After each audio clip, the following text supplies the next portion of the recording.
I think the thing that we were shocked by was the degree of idiosyncratic control over the visibility of every single user, account, hashtag. They have a whole universe of stuff that they can do to any single account. They can dial it all the way down to you cannot be searched.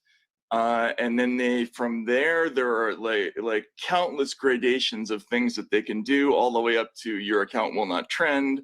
Only people who follow you can see you. Even people who follow you won't see you unless they search. Like there's a whole list of stuff. So they have absolute control over the visibility of basically everything. And I want to add this point too, in reference to searching for accounts. So I've seen this happen as well, not just on Twitter, but I've seen it happen on YouTube. There are a couple people, I want to call them out on here because I won't put them on blast like that. But there are a couple of channels that I know for a fact are shadow banned on YouTube. Because anytime I type in your full channel name, no spelling errors, and you still don't pop up, but someone whose channel isn't even spelled the same as yours appears, there are certain people who are also suppressed on YouTube, not just Twitter. And you have to ask yourself this, and we talked about this before last year on RBN. Look at who trends on Twitter. Why is that? Why is it? I remember one time Nick had a tweet go viral. Nick was not trending on Twitter, but someone else can have less likes and retweets and views for their tweet. And because of who they are, they go viral. You know, like I want to be very clear. It is not normal for Vosh to go viral or to trend on Twitter every week. For a while, that was happening. And it's one or two things that can happen, right?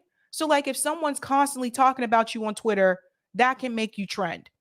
But if I'm searching on Twitter now and I search your name, it said that you were trending and I go search your name and I don't see that many tweets mentioning your name. How are you trending on Twitter?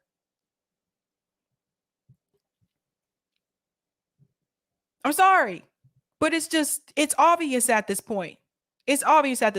So there are certain people that Twitter will push up in the algorithm and there are certain people that they will suppress. And YouTube does the same thing.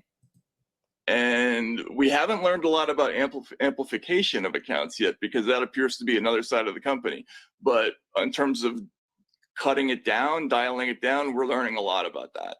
So presumably much of the angst about Elon Musk's acquisition was that he was visibly and palpably not a compliant figure like Zuckerberg or other oligarchs in the space. It isn't on board ideologically with the project. We know that sort of Zuckerberg wrote to Fauci and they're just sort of like, how can I be of any assistance type way? So if this is happening at Twitter, obviously the assumption is that similar programs are operating throughout the social media world, and another space that we are sort of taught to regard as neutral is in fact a highly managed space that's curated and potentially, as you say, amplified where necessary. We would assume it's true at Facebook. We'd assume it's true elsewhere.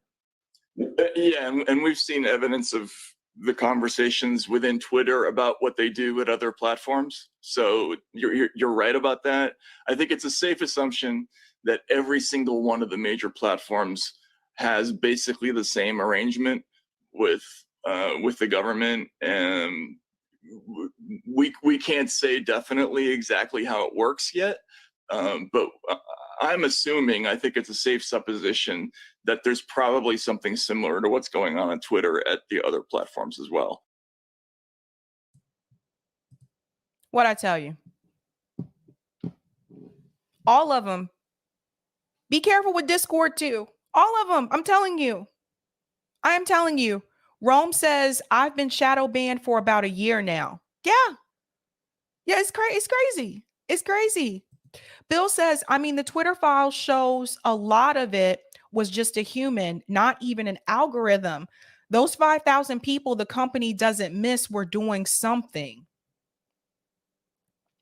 I'm telling you guys, we used to tell people these things. People are like, you guys are exaggerating. I'm like, no, like We knew this was happening. I saw someone mention one of the channels in the chat. I didn't want to put people on blast, but let me see if I can find you back. I thought I starred that one. Did I not hit star? I'm so bad at this. I'm bad at like starring the shoot. Brandy Dean said Gray Zone is one that won't pop up sometimes on YouTube. I have to spell it out complete. That's one of the ones. That's one of the ones. They're not the only one. There's some other ones too that I notice. And it really doesn't make any sense. I'm like, nobody notices this is happening. Let's play a little bit more, Matt. I can't play the whole interview because I do want to show you what he said on David Sirota's show as well. I might have to do a part 2 vid to this because there's so much information.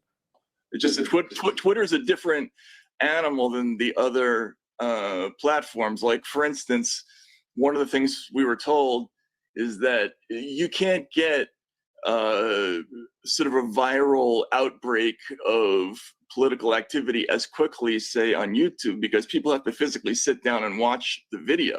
On Twitter, it can happen in seconds, in microseconds, which is one of the reasons why they pay such close attention to every single thing that happens on the platform. What will Elon Musk's actual ability to deny this kind of access to those sorts of agencies be? And I know this is speculative, and I certainly wouldn't expect you to put your relationship in jeopardy, but how distinct? So firstly, how much is Elon Musk likely to oppose the previous regime's relationship? And how different is Elon Musk's agenda likely to be, given that many of his economic relationships are going to be sort of comparable? All right, we're going to have to come back to that piece, because I had already talked about that at some point, because I showed people what Elon Musk was saying in a Twitter space that I was in about the future of Twitter. But I want to show this. I really want to share this from the call-in segment, because I want you guys to hear what was said. Because Matt Taibbi wasn't too happy with some of the line of questioning, which honestly, I don't blame him. Now, again, this episode was what's actually happening at Twitter with Matt Taibbi, and it was David Sirota's show, The Lever. And I want you to just hear this. I think I'm at the right spot. Keeping it quick. Matt, can you give us, are you at liberty to give us a vague idea of how scarce time with the documents themselves, time with access to the databases is for you and other journalists? Because when it comes to prioritizing which top 9 days, and I stuck that in there. But you know, I just haven't seen a lot of it yet. We have the ability to go back and start doing searches again. Then that's going to be one of the priorities. Let's put it that way. I'm kind of looking in a different direction right now, but that is something that's like on the table that we want to do. At least a handful to try to understand, get some visibility into what's happening with those accounts.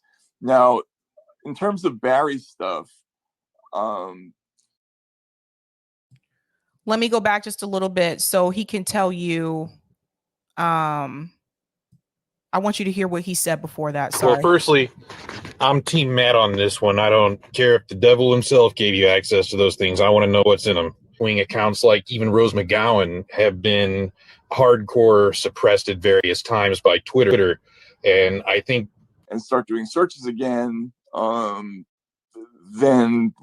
that's going to be kind of higher court. I don't even know how to explain this. It's like the Supreme Court of censorship at Twitter. It's called SIP-PES. I forget what that stands for. I have to go back and look. It's like site integrity something. And it's a very small group of people who look at very high profile cases that are controversial and involve people with lots of follower accounts. And these cases are so sensitive that people like Vijay Gadde and Yoel Roth, like senior executives, they deleted some of their decisions on the way out. So we were only able to see probably about 50% of the decisions, maybe less than that.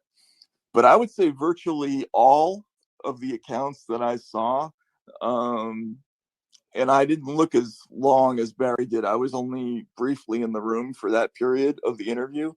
They were pretty much all conservatives. Now that So you see, even on this call-in segment, he said most of the accounts that were suppressed or shadow banned were conservatives. Now, again, like he was asked also in this segment about what about topics like Assange, what about anti-war like voices, what about Palestine, that kind of thing. He didn't really see that. Like basically what he was saying during this segment, there's a couple of things that came up, but he did mention that I guess they're going to go back through this again. They're going to go back and do another look to see if that has happened as well. But hold on, let me see. that might be because those there were more conservatives who were engaging in activity that resulted in a violation. But those high-profile cases were almost all on the right. I saw names like Ben Shapiro in there. They ultimately decided not to do anything with him. But I didn't, like, for instance, I didn't see a left-leaning account that we didn't report on.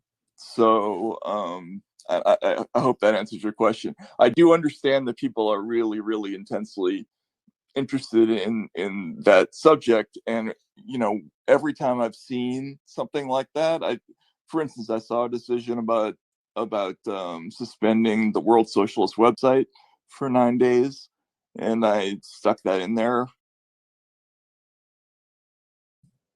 That was one of the ones I wanted you guys to hear, the World Socialist website. And I mentioned to you guys a couple days ago on my show that I knew that website was suppressed because I had never heard about them until someone actually sent it to me. So in reference to like people on the left, he does confirm that the World Socialist website was one of the ones that was recommended for suspension, like that kind of thing. Let me go back a little bit more because I just want to make sure. Probably aware there was a bit of a speed bump at the beginning when we discovered that the former general counsel of the FBI and Twitter's deputy general counsel was actually reviewing the material that I was looking at before I got it. Okay, that was the piece I wanted you guys to hear. That's why I was like, no, I got to pull this up. That Twitter's general counsel for the FBI actually reviewed the material before Matt Taibbi got it. That is very important for you guys to hear. It was already reviewed before he got it. So take that as you may.